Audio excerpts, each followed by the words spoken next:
Hey, eighth grade. How are you guys doing? Hope everyone's doing good. Happy gonna be Thursday. I'm just smiling because I realized I didn't have my normal afternoon diet Dr. Pepper, so I'm a little sleepy and groggy, but we'll get through this together. All right, guys. So I wanted to thank you first for last week on Thursday for the ISAT day.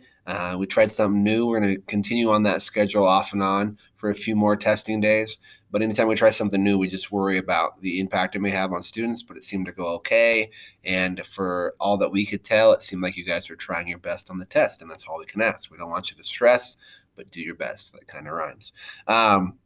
Social skill review. So I was just thinking about this when Mrs. Bollinger and I were talking to some students about some issues they were facing. So we've talked about this many times with you eighth graders, but try to be an assertive communicator. Hey, that's the kind of communicator that isn't so focused on what you want that you aggressively pursue or approach that person. That could lead to fights and hurt feelings. You can't just shout at people and say, I want this. Okay, that's the toddler thing. But you also don't let people walk all over you and be passive. Remember, the middle ground there is assertive, who is interested in making it clear what their thoughts and their viewpoints and what they're after, but also they're doing it in a considerate way. Okay, so assertive takes both people's thoughts and opinions into consideration. It's a lifelong skill to build. Plenty of adults, including myself, at times can't do it. Sooner you guys can do it, the better. All right. So today is our final lesson on decision 3. I'll tell you soon what decision 4 is. It should be fun to talk to you guys about. But decision 3, parents, we're about done. Let's wrap this thing up. Last week we talked about trying to bridge that communication gap, that it may feel like they're just older than you. They live in a different world. They don't understand what you're saying. So to get through that communication gap, which can feel really, really big, first just try to go through some of the other habits that we've learned about. You guys don't have to feel so adversarial, I guess. Okay, think win-win. You guys can, if you communicate and work together, both have your way at times. How about we seek first to understand your parents, think about and listen to what they're trying to tell you. Hey, really take that in consideration, and then we can work towards collaborating, synergizing. Okay, when we both share our opinions and thoughts and feelings assertively, and then we come up with a better way. Okay, hey, maybe you can go to your friend's house before or after you do your homework. Okay, that sort of thing. So, but if these things don't take place and there's just silence, that's not a recipe for success. All right. So keep communicating, keep practicing those good habits. Today's topic's a little bit heavy. I don't know if you guys know that word. It's an old school slang word for that kind of serious or a little bit emotional. So it's relatively brief, but let's just jump right into it. For this final lesson, Sean talks about when you may have slightly imperfect parents. Okay, what are some things that could have that happen? Well, what I would tell you is, as a parent myself, I feel like 99.99% of parents are trying their best. They make mistakes. And I actually think at one point, almost every parent has a very deep and abiding love for their kid. I know I love my kids more than anything, but sometimes parents make poor choices and habits, and other things can kind of blind out that love. It's very sad, and sometimes it's just temporary and they come to their senses. But this is what we're talking about. Hey, maybe you have something like they're just not around or they're neglectful for you. Okay, they're just not paying attention. Maybe they're struggling with their own choices. That is decision number 5, I believe, is alcoholism and addiction. In its true form, when you're suffering from addiction, all other priorities, which should be even including your kids, which should be top priority, can be blotted out by the need of your addiction. So you might have parents that struggle with that. You may have parents that are involved with some sort of abuse, and it's possible that you or your siblings or one spouse or one parent to the other may be experiencing physical, sexual, or emotional abuse. Okay, emotional abuse is sometimes called verbal abuse when they just run you down a lot. Okay, and then finally, they could have a toxic or unhealthy romantic relationship themselves.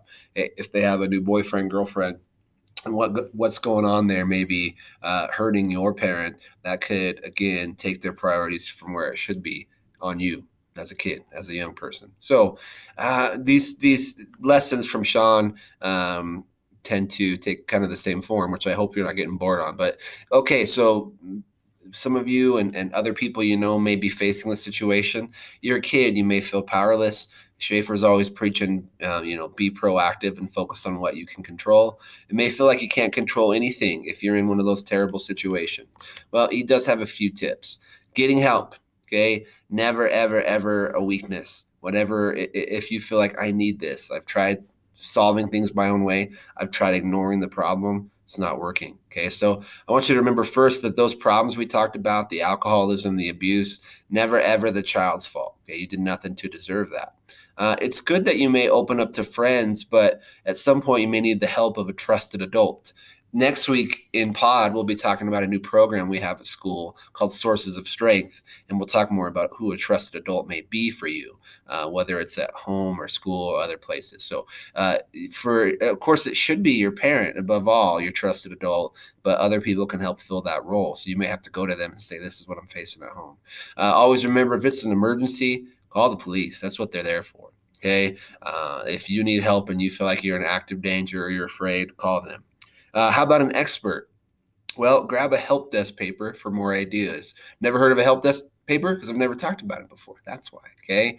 Your homeroom teacher, either when this video is over or right now, they're going to pause it. They're going to tell you where they put some help desk papers in their room somewhere. Okay. And they want to put it in a spot that you can just grab it maybe when you need it and no one can see it in case you're embarrassed. And what it is a paper from Sean's book.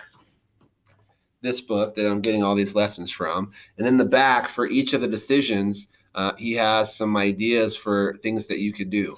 And I was going to wait and give this to you at the end. I'm not going to give one of them to everybody, but if you ever feel like you need it, there's stuff about school, friends, and there's a section with a couple hotlines about parents. Okay, so I would just, if you ever feel like you need help with any of these things we talk about, go grab a paper. Okay, of course you can talk to us. As adults, hopefully you have a trusted adult in the building. But if you ever like, it's awkward, I just want to talk to somebody on the phone, I encourage you to grab a help desk paper. And again, never a weakness to get help. You may just need it. Eventually, you may need to be the one that breaks the cycle. So again, those problems, abuse, alcoholism, toxic relationships, not your fault as a kid. You should be able to be innocent of those things. But unfortunately, sometimes they're cyclical, they're cycles that it's lasted like, oh, well, my parents, maybe they're a little rough and maybe it is abuse, but that's what their parents did to them, and to them, it can be like this thing that will never, ever end. You can be the one that breaks the cycle. And it's okay to want to do that, to say, I don't want to be my parents. I've heard stories of people say, who, you think you're better than me? You want to be better than your parents? As a parent, I want my kids to think that they can do better than my life for sure. Okay, so if you think I don't want to live like this, it's okay to think that, no matter who tells you differently. So maybe you are the one to break that cycle, to step out and heal the sickness within your family, to purify it, to be a bit more stable, and then you could get out of that cycle and chart a new course. And that course could affect generations, save you and save some of your children. So I would just try to. Now, how do you do that?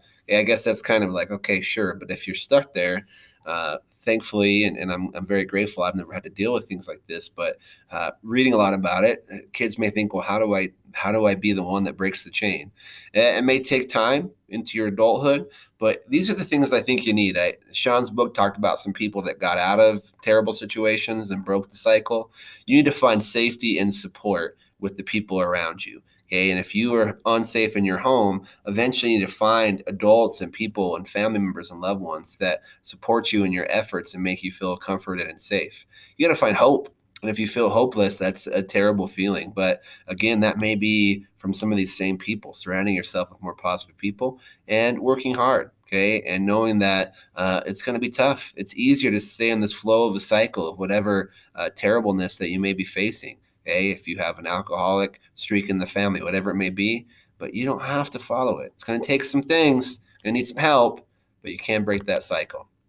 This section was interesting, and he gave a couple stories of if you have parents like this, that eventually you can come to a place that you can love and forgive them. And Liz here, who had been through some just terrible, abusive, and very much alcoholic parents and addicts, and she said eventually, even though she lived on her own for a while and was homeless, went through some terrible things, but she eventually grew to love them, and she stopped being angry. She said, my parents were addicts before I was born and probably shouldn't have had kids, which, yeah, probably. But she said, in the end, I'm grateful for them. They showed me what not to do, and I still have some good memories mixed in with all the bad. She's actually taking care of her elderly father, who for years was terrible to her, but has found a way to forgive. Now, I hope that you don't have to do that ever. I'm saying that they're your parents. It's a very special relationship. I hope that you can look to like maybe never ever cut them off, but they may have some explaining to do. There may be some healing that you have to do. All right. So sorry to talk about that heavy stuff on our last lesson about this decision, but what I would tell you is we finished with decision 2, and that was friends. And for the most part here at school, you can choose who you hang out with. It's not happening with your family and your parents, right? You can't choose them. I put can, sorry, typo. You can't choose them, but you can choose, I guess, your reaction to those important relationships. Option 1, you can never make deposits in the relationship bank account. That you're just like, well, my parents aren't good to me, so I'm going to ignore them. Okay. You're never doing your part proactively to improve the relationship.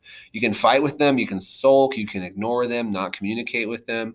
In the end, you could be waiting for, I wish my parents treated me better, but you don't show them any respect in return. And this is going to be pretty toxic and will maybe be years to recover from. Or knowing that your parents are not perfect, you can do your best to do this. Try to build a good relationship with them. Put some little drops in the relationship bank account. Communicate through your problems. All right. Don't ignore them. If you're going through something at school, you may involve them. If you can be assertive with your parents at times and say, hey, this part you made it. Don't be too aggressive because they may get mad, but you can be assertive. Keep the lines open for communication and then show them love and respect, and you'll likely get it back. That's all they want. Okay, is to feel a little appreciated, because some of them, the good ones, maybe not the ones we talked about before who are struggling with their own bad choices, but the good ones who most of you have are doing a lot for you. Okay, so they thrive when you show just a little bit of respect and love. They'll give it right back to you. And that's really what we're ending on, is he talked about these before as magic words.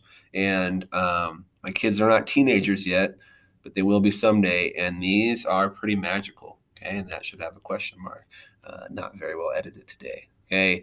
And in the end, guys, I know it's a hard time. Sean's book said that, the idea that teens don't get along with their parents is a bit untrue or overrated, because I know some of you do, plenty of you do. Okay. But if you don't, please learn to value them, and please learn to value them maybe earlier than I did, because it took me into my 20s. So that's it on parents. The next decision that we'll talk about, decision, what are we on 4, is about dating and sex. So that should be fun videos for you guys to watch. Have a great Thursday.